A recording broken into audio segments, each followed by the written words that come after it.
is Ichiban right here in the poster for Yakuza Like a Dragon Infinite Wealth. We're gonna talk about his character, his trials, his growth, and just like growing up as an individual in the Yakuza clan.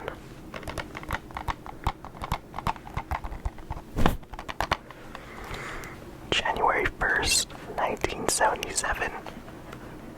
Ichiban grew up in the Soapland district of Kamurocho. He was raised in a brothel by the women working there.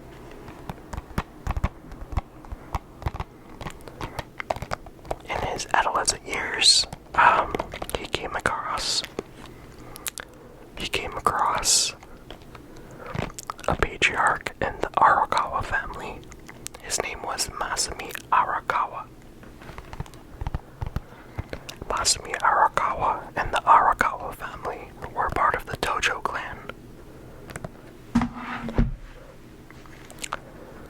Ichiban was getting into trouble, and he had name-dropped Masami Arakawa to other gangsters. And in doing so, Kawa showed up to where Ichiban was. Not knowing who the kid was, Masami Arakawa cut off his finger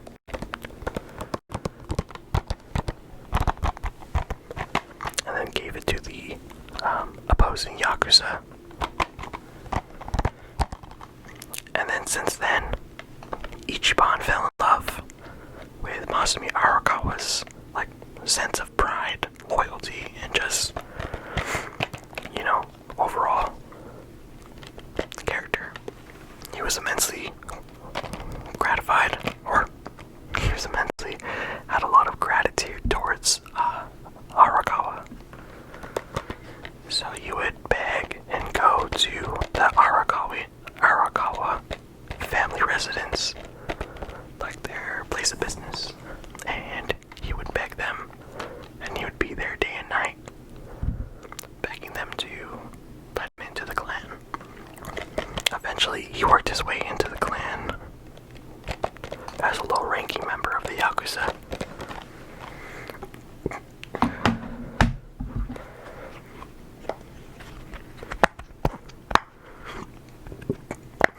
Where the beginning of the story takes place, Ichiban,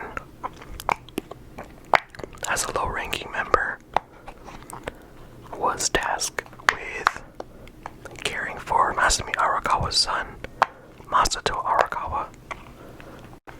Masato was in a wheelchair, so he was always unable to move around. He was born as a sickly child. So Ichiban became almost like his caretaker.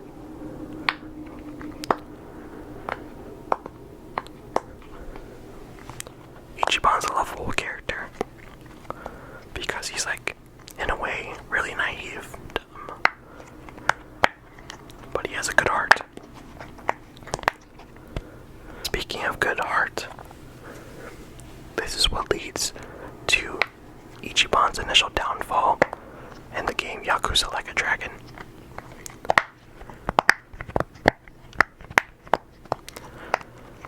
One of the senior members of the Arakawa family, his name was Cho Sawashiro. He committed a murder, and they insisted that Ichiban take the fall for the murder. And Ichiban, being the loyal Yakuza member, opportunity, and decided to take the fall. Flash forward, the man spends 18 years in prison, holding on to his Yakuza honor and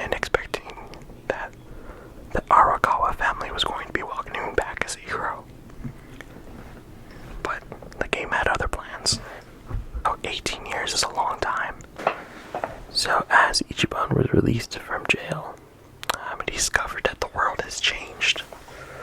I mean, 18 years, things are definitely going to change. That's like a whole grown person becoming an adult.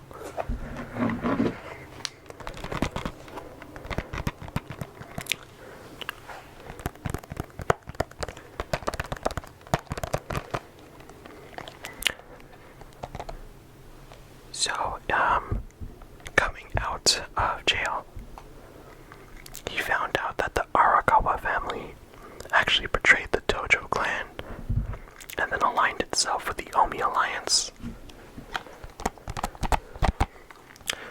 And then Ichiban, the loyal and kind of naive person he was, did not think that it was going to be something Arakawa would do. So he sets out to find his former patriarch. And lo and behold, he confronts his former patriarch and he gets shot. They leave him for dead in a Yokohama district called Ichincho. Ichiban wakes up homeless, alone. On the way, he finds a new friend. His name is Nanba. Nanba's a homeless guy that is in the camp that Ichiban was found in. And then, basically, I'm not going to give a full synopsis. That was just major backstory needed to describe how he grew as a character. So he starts as a really naive guy, and then along the way he becomes a really big leader. He has a big confidence about himself and just a charisma that make people want to follow him.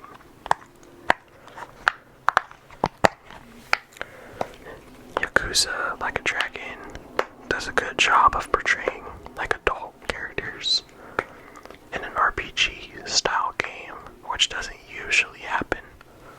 A lot of times you get like younger characters, but if you do have older characters, most times they do just end up being, like mentors.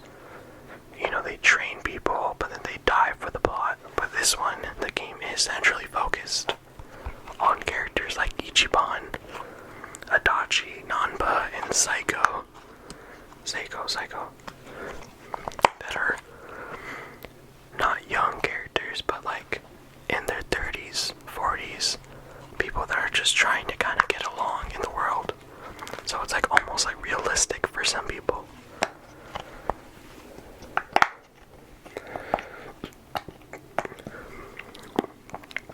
And not to say like the least is that Ichiban throughout the story is still optimistic, even after getting shot. How can many of us feel that way, after getting shot by somebody that we thought we loved? Well, the optimism is what leads Ichiban attracting these group of people who believe in a vision, better for the future. Like over the game, he evolves from a naive, low-level Yakuza to a character that people would want to follow. Hence, the hero in Ichiban. Throughout the game, he imagines himself in like a Dragon Quest universe, which is where like the turn-based combat comes from. So all the enemies turn into like enemies you'd find in RPG games. And this is all taking place inside Ichiban's brain. There's still fights happening, it's just that Ichiban's imagining it as like a Dragon Quest fight. So initially in the story, he follows Arakawa because like he's thankful that he saved him and he sacrificed his finger for him. But the cool thing is that he slowly transitions into a hero, It's really the rising up from the bottom to becoming like the best version of yourself. Ichiban meets different characters from different like genres, walks of life,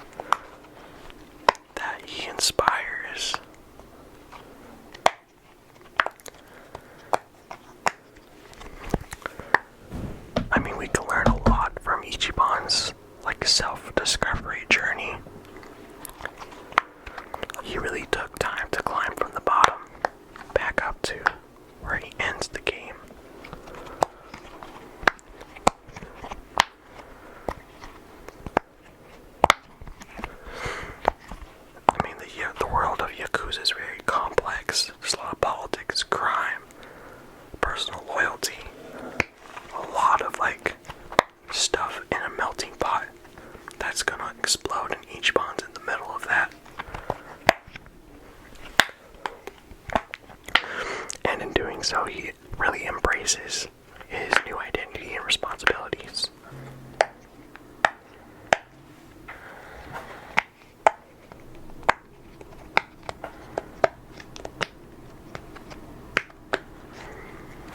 So Ichiban develops like long-term friendships with Adachi and Nanba.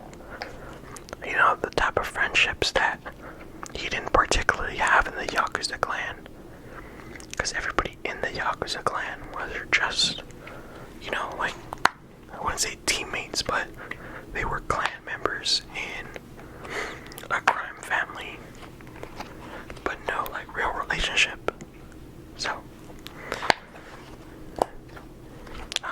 Ichiban had this, never had the best relationship with Masato Arakawa or Joe Sawashiro, just because of like the character he is. But in the game, he develops true friendship and brotherhood. I mean, people joke around, but the real Yakuza, like a dragon, is the friends you make along the way. Ichiban's like an old school Yakuza kind of like thinking, and his Yakuza code is repeatedly tested throughout the game. Just because like the Yakuza are changing in the 18 years that he was in jail.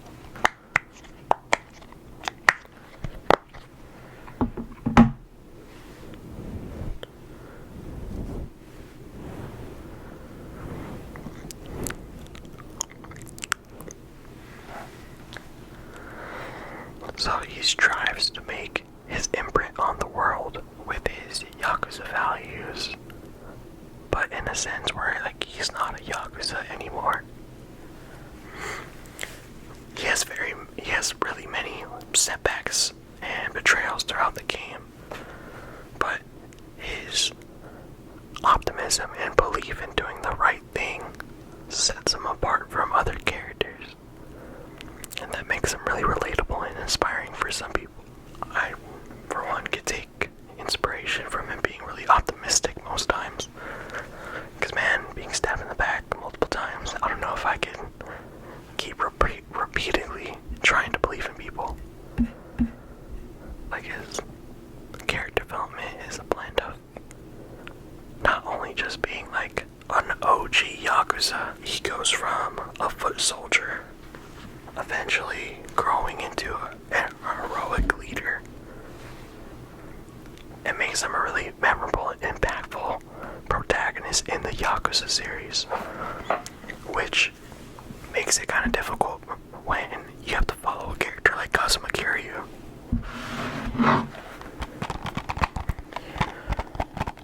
So I do enjoy his character arc. His character arc does continue in Like a Dragon Infinite Wealth, but it's gonna be a different video. But I hope you enjoyed a small little deep dive into Ichiban's character and backstory.